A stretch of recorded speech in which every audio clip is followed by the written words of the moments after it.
Welcome in, everybody. I have a lot to talk about in this video. I am a huge fan of Lord of the Rings, The Hobbit, any of J.R.R. Tolkien's works, period. Anything that has to do with Middle-earth, hobbits, orcs, evil warlords, any of that stuff, I'm all in. So you have to know that when I heard this news, I got so excited. And I could feel it. I could feel it tickling the inside of my bones when I heard that Crystal Dynamics and Warhorse Studios are going to be making new open world RPG games of Lord of the Rings. I have so much to talk about and so much to go over with this. So let's just get this over with. If you like videos like this, please remember to like, share, and subscribe. It really helps me out in the channel, obviously. If you like Lord of the Rings, then subscribe to the channel, follow along, because there will more than likely be more Lord of the Rings content. So with that being said, let's get into the video.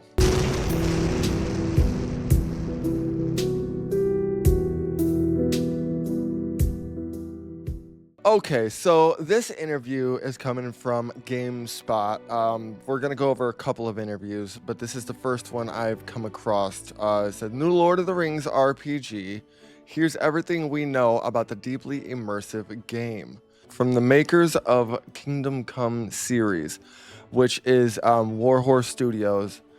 Super fucking excited about that because from what I've played of the Kingdom Comes games, they are amazing, extremely detailed, and brutal as fuck. I mean, anything that has a lot of war and like militia camaraderie inside of it is going to be great coming from Warhorse Studios. So let's get into the interview. It says, Lord of the Rings is one of the biggest and best known entertainment franchises, obviously, but recent entries in the game series have left much to be desired. Like the new Gollum game. Gollum! Gollum! The series is continuing with at least one new game, an untitled open-world Middle-earth RPG from the developers of the popular Kingdom Come series. In this post, we're rounding up everything we know about the game. So here we have, what is the new Lord of the Rings game? In May of 2026, Warhorse Studios announced it was making a Middle-earth RPG that would be an open-world game. The company also announced a new Kingdom Come game at the same time. The developer did not use Lord of the Rings branding, but Middle-earth and the Lord of the Rings are synonymous to many. If I'm not wrong, I do believe with Christopher Tolkien passing, he was kind of like clenching on to the Lord of the Rings franchise, like the Tolkien estate, with dear fucking life. Like he didn't want the movies to be made at all. He hated the movies, which is wild because they're so good. But like he had his death grip on the Tolkien estate, and since he passed away, newer generations of the Tolkien family are more willing to work with other creators and other companies to actually get more content of the Tolkien's worlds out there to the public. So I'm assuming without Christopher Tolkien's death grip on the franchise, it's going to open up a lot more avenues for more people to be able to freely work on things like video games, movies. I've heard they're going to be making a new, they're thinking about making a Silmarillion movie, which Peter Jackson, God bless the man's soul, has been kind of hinting around, talking about maybe making expanding the lore into Middle Earth, which obviously would mean like going into different ages. There's only three, if you want to get technical, 4 ages of Middle Earth. Making a Silmarillion movie would be one of the hardest feats. I mean, like making the Lord of the Rings movies and then making the Hobbits movies had to have been a feat of their own. Like making a Lord of the Rings movie, having to pick and choose what can go into the movies, even the extended versions,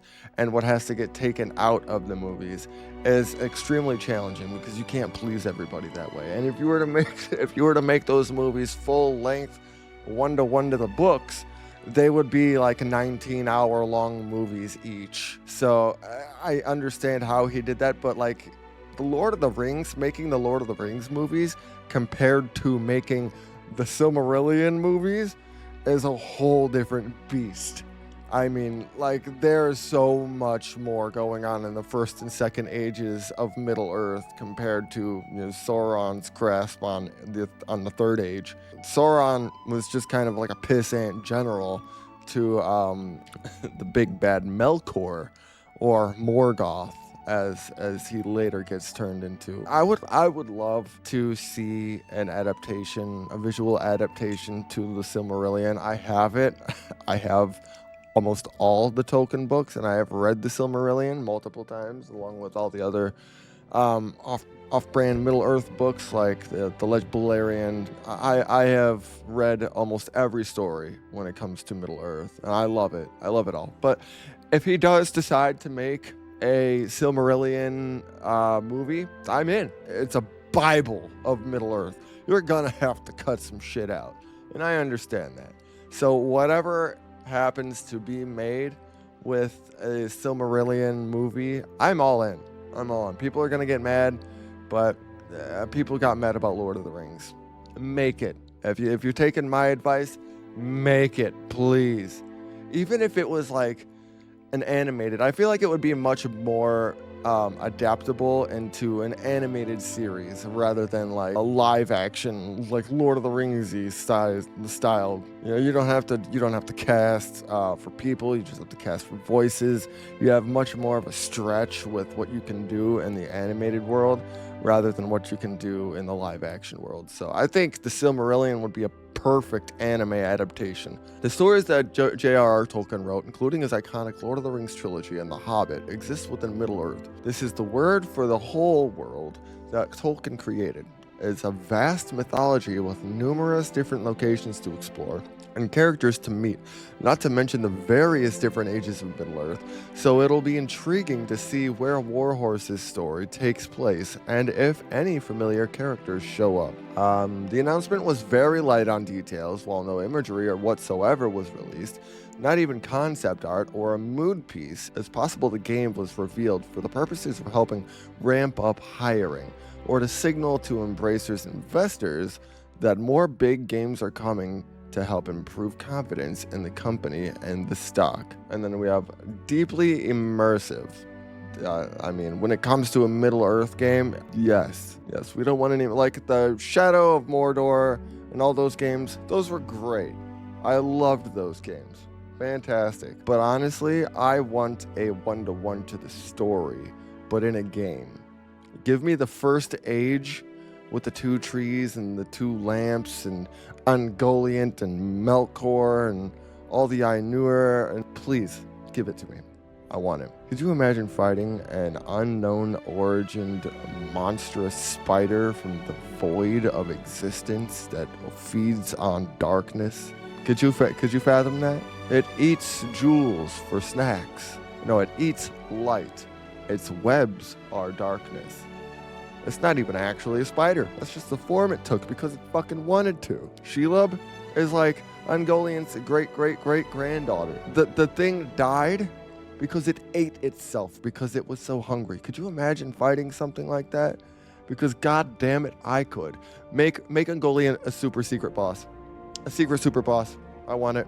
Deeply immersive. During a community broadcast following the game's unveiling, Warhorse Communications Director Tobias Stolz-Zwilling said Warhorse has assembled a mind-blowing team to make the game, and that the game is aiming to be deeply immersive.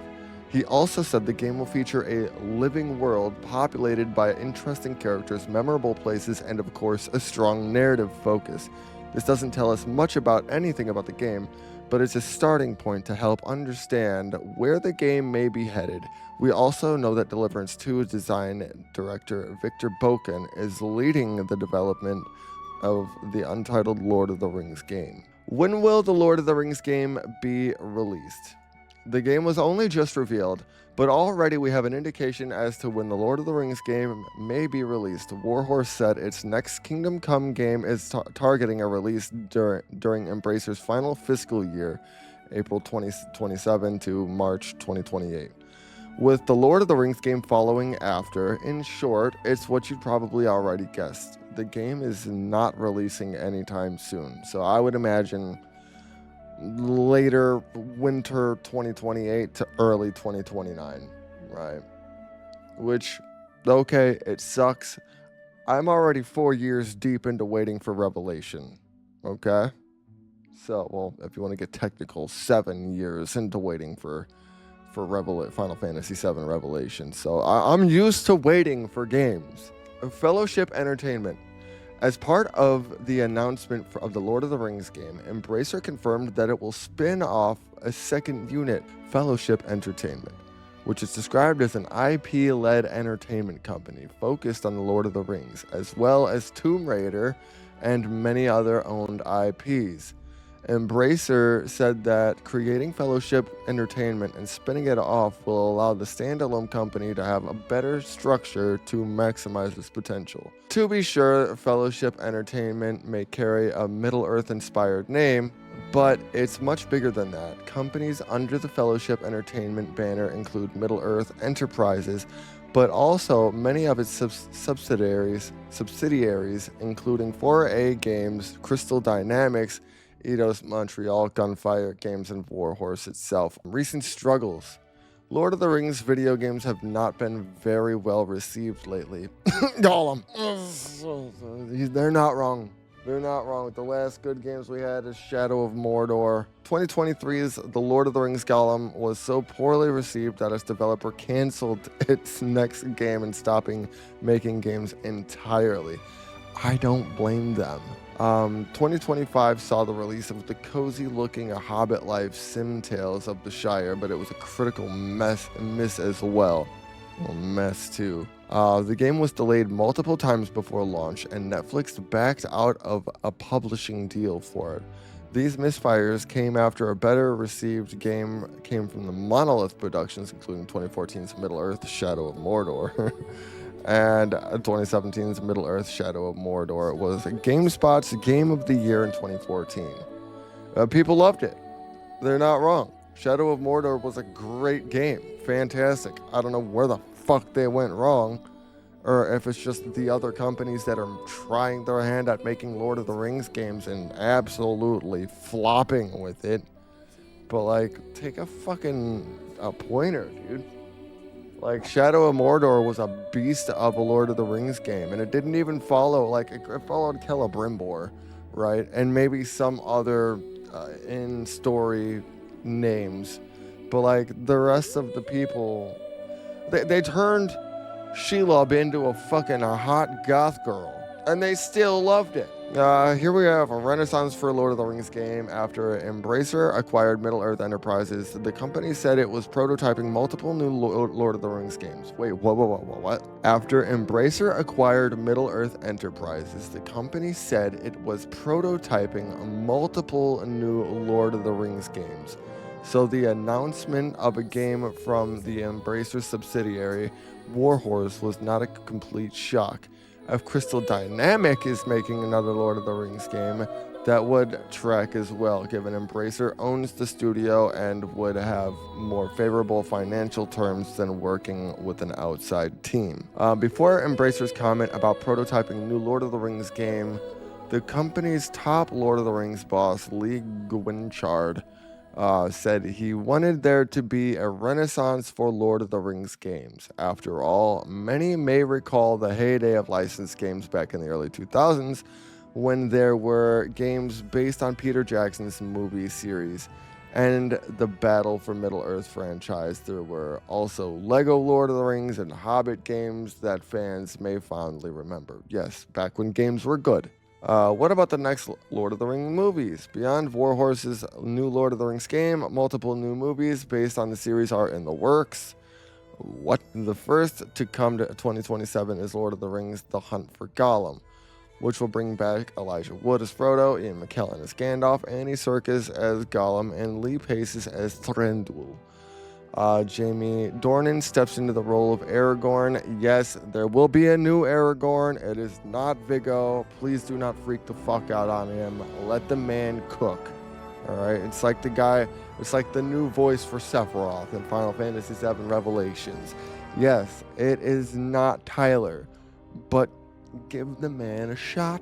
He didn't get they didn't get the roles for not being good at their job, is all I gotta say about that. While Oscar-winning Kate Winslet will play Marigold in the film that Serkis is directing, after this movie will come to the tentatively titled Shadow of the Past, featuring a script written by superfan Stephen Colbert. Stephen Colbert? The Late Night Show with Stephen Colbert? That Stephen Colbert? The Daily Show with Stephen Colbert? That Stephen Colbert? And this movie will finally bring Tom Bombadil to the big screen. Stephen, all I gotta say is please don't fuck up. Please don't fuck up. I will say I did know Stephen Colbert does have an extremely large knowledge of Middle-earth and everything from the Silmarillion to the Fourth Age, where the story tends to die out. So, Stephen, please make us proud. So, that seems to be the GameSpot interview. They're making a new one. It probably won't come out until, I would say, late 2028, early 2029. There are new movies coming out. So if you like content like this, please remember to like, share, subscribe, all that fancy shit for more Lord of the Rings, Final Fantasy gaming content will be in the future. We will always be here talking about the best things that have come out in news for these topics. With that being said, I love you guys. Some of you I hate. The ones who I hate, you know who you are. And I will see you in the next video.